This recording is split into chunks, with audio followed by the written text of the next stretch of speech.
विपक्षी पार्टियों की महाबैठक, 15 पार्टी के 22 से ज्यादा नेता शामिल, नीतीश हो सकते हैं यूपीए के संयोजक। जी हां, नमस्कार, मैं माही त्रिपाठी, विजडम न्यूज नेशनल में आपका स्वागत है। आपको बता दें, पटना में विपक्षी पार्टी की पहली बैठक शुक्रवार को दोपहर 12 बजे मुख्यमंत्री आवास के अड़े मार्ग में शुरू हुई। इसमें 15 पार्टियों के नेता मौजूद हैं।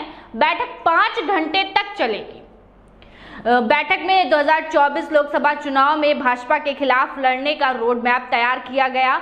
तो वहीं जेडीयू सूत्रों के मुताबिक पता चला है कि नीतीश कुमार को यूपीए का संयोजक बनाया जा सकता है। जी हां, बैठक के बाद इसकी घोषणा होगी। बैठक में ममता बनर्जी ने कहा है कि सभी को महत्वाकांक्षा छोड़नी होगी क्योंकि कोई अपना दबदबा ना बनाए। राहुल बोले, हम सब मिलकर बीजेपी को हरा रहे हैं। कांग्रेस नेता राहुल गांधी और अध्यक्ष मल्लिकार्जुन खड़गे, शरद पवार, उद्धव ठाकरे शुक्रवार को सुबह पटना पहुंचे। राहुल और खड़गे एयरपोर्ट से सीधे कांग्रेस मुख्यालय पहुंचे। यहां राहुल ने कार्यकर्ताओं को संबोधित किया। उन्होंने कहा है कि हम सब मिलकर बीजेपी को हराएंगे। देश में दो विचारधारा की लड़ाई चल रही है। एक तरफ कांग्रेस की भारत जोड़ो विचारधारा है, तो दूसरी तरफ बीजेपी आरएसएस की भारत तोड़ो। तो वही बैठक में 15 पार्टियों के 22 से ज्यादा नेता शामिल हुए। बता दें, पार्टियां JDU, RJD, AAP, DMK, TMC, CPI, CPM, CPI, ML, PDP, national conference Congress, Shiv Sena, Sapa, JMM और एनसीपी पार्टियां शामिल रही। अब बता दें आपको कि कौन कौन से नेता शामिल रहे महाबैठक में। जी हां, तमिलनाडु के मुख्यमंत्री डीएमके के नेता एमके स्टालिन, बंगाल के मुख्यमंत्री और टीएमसी की नेता ममता बनर्जी, भतीजा अभिषेक बनर्जी, दिल्ली के मुख्यमंत्री और आप नेता अरविंद केजरीवाल, तो वहीं पंजाब के मुख्यमंत्री भगवंत मान, राघव चड्ढा, संजय सिंह, लेफ्ट से डी राजा, दीपांकर भट्टाचार्य और पीडीपी की महबूबा मुफ्ती, कांग्रेस से राहुल गांधी और मल्लिकार्जुन खड़गे, एनसीपी से शरद पवार, जम्मू कश्मीर नेशनल कॉन्फ्रेंस के उमर अब्दुल्ला, सपा के अखिलेश यादव, शिवसेना के उद्धव ठाकरे, आदित्य ठाकरे, जेएमएम के हेमंत सोरेन, बिहार से जेडीयू से नीतीश कुमार और आरजेडी के तेजस्वी यादव और लालू यादव शामिल रहे। इन मुद्दों पर बात होगी कि एक पहली हर सीट पर भाजपा के खिलाफ विपक्ष का एक प्रत्याशी, भाजपा के खिलाफ बनने वाले गठबंधन का नाम, कॉमन मिनिमम प्रोग्राम, सीटों के बंटवारों का फॉर्मूला, इसके अलावा दिल्ली अध्यादेश के जैसे विषयों पर बात की जाएगी। अब आपको बता दें कि इस बैठक में किसने क्या कहा है। बता दें, जम्मू में गृह मंत्री अमित शाह ने कहा है कि पटना में फोटो सेशन चल रहा है। वो संदेश देना चाहते हैं कि वो मोदी जी को चुनौती देंगे। मैं उन्हें बताना चाहता हूं कि चाहे वो कुछ भी करें, वो कभी एकजुट नहीं रहेंगे। 300 से ज्यादा सीटें हासिल कर पीएम मोदी एक बार फिर पीएम बनेंगे।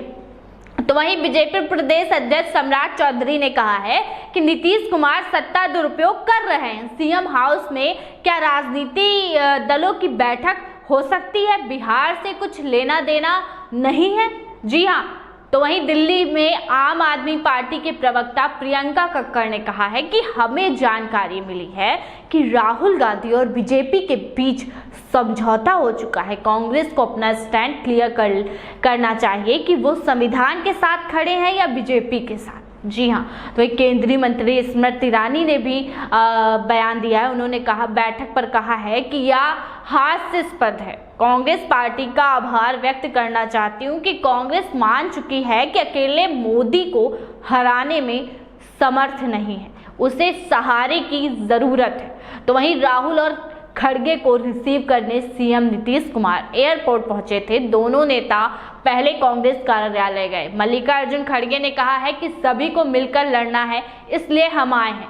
हमसे राहुल गांधी ने कहा है कि एक एक दल को बुलाकर बात करेंगे, इसलिए यह मीटिंग हो रही है। छोटे मोटे मतभेद भुलाकर आगे बढ़ना है। एनसीपी प्रमुख शरद पवार ने कहा है कि हम देश के कुछ महत्वपूर्ण मुद्दों पर भी चर्चा करेंगे और भविष्य की रणनीति तय करने के लिए बैठक कर रहे हैं। इस बैठक में मणिपुर मुद्दे पर भी चर्चा होगी। जी हां, केंद्रीय मंत्री नित्यानंद राय ने कहा है कि पटना की सड़कों पर अनेकों दूल्हों की दावेदारी लगी हुई है। दूल्हा कौन है या तो साफ समझ आ गया है कि वहां कोई दावेदारी ही नहीं है। बैठक में सभी दलों के नेताओं को बोलने का मौका दिया जाएगा। महागठबंधन के सूत्रों के मुताबिक बैठक में शामिल सभी दलों के नेताओं को बोलने का वक्त मिले, इसका खास ख्याल रखा गया है। बैठक का मुख्य उद्देश्य बीजेपी को केंद्र की सत्ता से बेदखल करना है। इसके लिए नए सिरे से विपक्षी दलों को एकजुट करना किया जा रहा है। बैठक में कई अहम निर्णय लिए जाएंगे। इसमें मुख्य रूप से विपक्षी एकजुटता का नाम क्या हो, जी हां, इसकी अगुवाई कौन करेगा, इस पर फैसला हो सकता है। साथ ही चुनाव में टिकट के फॉर्मूले और कॉमन मिनिमम प्रोग्राम पर भी चर्चा हो सकती है। तो वहीं ममता बनर्जी सबसे पहले लालू से मिली, पैर छूकर आशीर्वाद लिया। पटना पहुंचने के बाद सबसे पहले ममता बनर्जी राबड़ी आवास पहुंची। यहां उन्होंने लालू से पैर छूकर आशीर्वाद लिया। हालांकि उन्होंने बैठक में एजेंडा के सवाल पर कुछ भी बोलने से मना कर दिया। उन्होंने कहा है कि हम लोग इकट्ठा होकर चुनाव लड़ेंगे, एक के खिलाफ एक लड़ेंगे। तो वहीं बैठक में पहले पटना की सड़कों पर पोस्टर वार, बैठक से पहले ही बिहार में पोस्टर वार शुरू हो गया। महागठबंधन की तरफ से जहां विपक्षी दलों के स्वागत के पोस्टर लगाए गए, तो वहीं बीजेपी की तरफ से पोस्टर लगाकर तंज कसते हुए विपक्षी नेताओं को ठग्स ऑफ हिंदुस्तान कहा है। ये पोस्टर इनकम टैक्स, ग्लोबल और बीजेपी कार्यालय के बाहर लगाए गए हैं। पोस्टर में कई तरह के तंज भी कसे गए हैं। जैसे एक पोस्टर में लिखा गया है, हल्ला है हर ओर, बिहार में मिलेंगे सारे चोर। वहीं दूसरे पोस्टर में लिखा है, लोकतंत्र के हत्यारे आज किस मुंह से जेपी की धरती पर आ रहे हैं। क्या देश में फिर से इमरजेंसी लगाना चाहते हैं? आपने पोस्टर लगा केजरीवाल को नीतीश से सतर्क करने की सलाह दी। उन्होंने कहा है कि वहीं पटना में एक और पोस्टर की चर्चा है। इसमें आम आदमी पार्टी के कार्यकर्ताओं की तरफ से लगाया गया है। इसमें दिल्ली के सीएम अरविंद केजरीवाल को सीएम नीतीश कुमार से सतर्क रहने की सलाह दी गई। कहा गया है कि साथ ही अरविंद केजरीवाल को पीएम कैंडिडेट बताया गया है। जी हाँ, 12 राज्यों के छत्रप बीजेपी का बिगाड़ सकते हैं खेल। बता दें कि 185 सीटों पर क्षेत्रीय पार्टियों से मुकाबला। जानिए इन राज्यों की 328 सीटों का गणित। जी हां, बीजेपी को देश की सत्ता से हटाने के लिए बिहार में शुक्रवार को महत्वपूर्ण विपक्षी एकता की बैठक हुई। इसमें 15 भाजपा विरोधी दलों के शामिल हुए। सब कुछ ठीक ठाक रहा। 10 साल से अलग थलग पड़े यूपीए का नए सिरे से गठन किया जा रहा है।